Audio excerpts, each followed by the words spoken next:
Assalamualaikum warahmatullahi wabarakatuh, sahabat sejuta kisah. Bagaimana dengan kabar Anda hari ini? Mudah-mudahan fine dan selalu dalam lindungan Allah Subhanahu wa Ta'ala.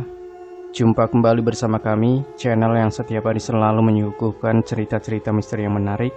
Dan untuk Anda yang ingin berbagi cerita pengalaman mistis Anda, masih kita tunggu. Kirimkan via email yang sudah kami cantumkan di deskripsi maupun lewat WA admin. Dan untuk durasinya bebas, boleh setengah, 1, 2, atau 3 jam dan seterusnya. Baik, kali ini ada sebuah kisah misteri yang sudah kami siapkan untuk Anda, berjudul Misteri Tumbal di Jalan Raya untuk Dijadikan Pesugihan. Kami sekeluarga baru saja pindah ke sebuah perumahan yang jauh dari hiruk-pikuk kota. Daerahnya bisa dibilang kurang strategis karena hanya ada satu jalan raya besar menuju komplek ini. Sisanya harus lewat jalan kecil perkampungan warga. Karena baru di daerah ini dan belum terlalu mengenal tetangga, untuk mengurangi jenuh di rumah, kuputuskan untuk nongkrong di salah satu warung kopi depan kompleks. Di sana terlihat ada beberapa anak muda sepantaranku yang asik bernyanyi, diiringi dengan gitar dan nyanyian lagu indie. Pas banget nih, pikirku.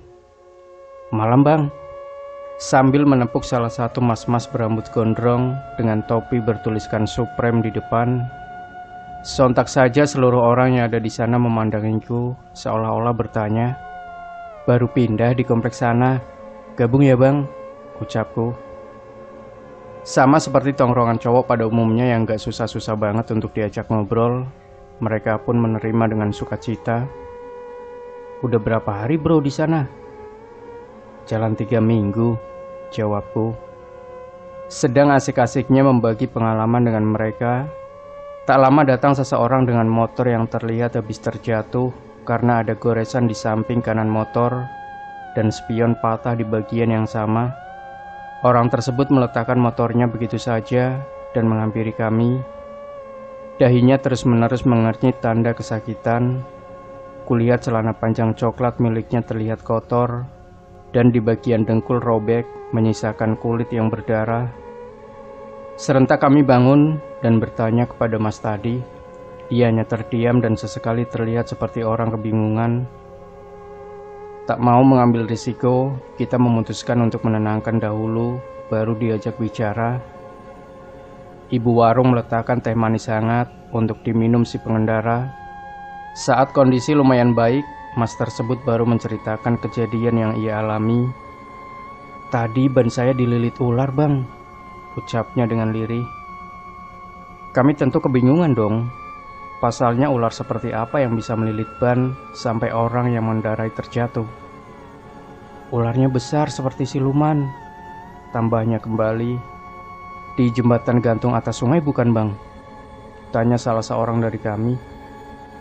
Iya benar, jembatan gantung merah." Ternyata setelah kejadian tersebut, orang di perumahan ini cerita jika jembatan gantung merah memang terkenal dengan kejadian anehnya. Mulai dari kecelakaan tunggal, melihat sosok anak kecil yang berjalan di malam hari, hingga penampakan yang seperti dikatakan pengendara tadi, yakni siluman ular. Mereka meyakini jika orang yang meninggal di sana sejatinya untuk dijadikan tumbal pesugihan. Hal ini diyakini karena warga setiap pagi selalu melihat ada sesajen yang diletakkan di pinggiran jembatan tersebut. Namun hingga kini tidak ada yang tahu siapa dalang di baliknya. Kisah yang beredar tersebut cukup membuatku sedikit ketakutan. Pasalnya aku belum terlalu tahu daerah sini dan bukan orang yang berani-berani amat. Tapi berpikir positif sudah sepantasnya menjadi pilihan yang tepat, bukan? Sampai suatu hari, saat ingin membelikan makan untuk ibu, mau gak mau aku harus melewati jembatan yang dinilai angker tersebut. Tapi ya sudahlah, toh saat itu aku juga tidak mengganggu. Tepat pukul 9 malam, ku mulai mengendarai motor ke tempat tujuan. Tak berselang lama, jika sudah melewati belokan ketiga, sudah dipastikan di depan akan ada jembatan gantung berwarna merah. Perlahan-lahan aku mencoba mengendarai, sesekali bernyanyi sedikit untuk menutupi keheningan Namun tiba-tiba saja, setelah setengah jalan melewati jembatan itu, kulihat ada perempuan dengan rambut yang menjulang panjang dan pakaian serba merah dengan cepatnya menyeberang. Sontak saat itu aku membelokkan motor ke arah kanan dan membentur pegangan besi di jembatan. Setelah itu pandangan hitam dan tidak ingat apa yang terjadi selanjutnya. Sampai akhirnya selang beberapa lama, aku sudah bangun di ruangan rumah sakit dengan perban di kepala. Orang tuaku berkata, jika sudah hampir 1 bulan aku hanya terdiam tak berdaya di tempat tidur. Namun yang lebih parahnya, ketika sudah sembuh dan dibolehkan untuk pulang, teman-teman di rumah cerita, sebelum dibawa ke rumah sakit, ternyata aku sempat mengalami kesurupan di jembatan tersebut.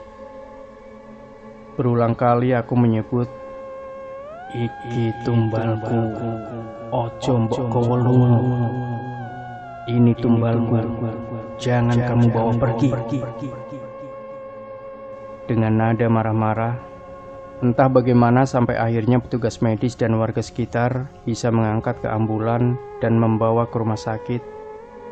Dari sana aku mulai berpikir dan bersyukur karena selamat dari jeratan tumbal pesugihan Jembatan Merah. Demikian sahabat sejuta kisah, jangan lupa berikan komentar Anda, like, share video ini, subscribe channel Sejuta Kisah, dan kembali nantikan cerita-cerita misteri terbaru dari kami. Wassalamualaikum warahmatullahi wabarakatuh.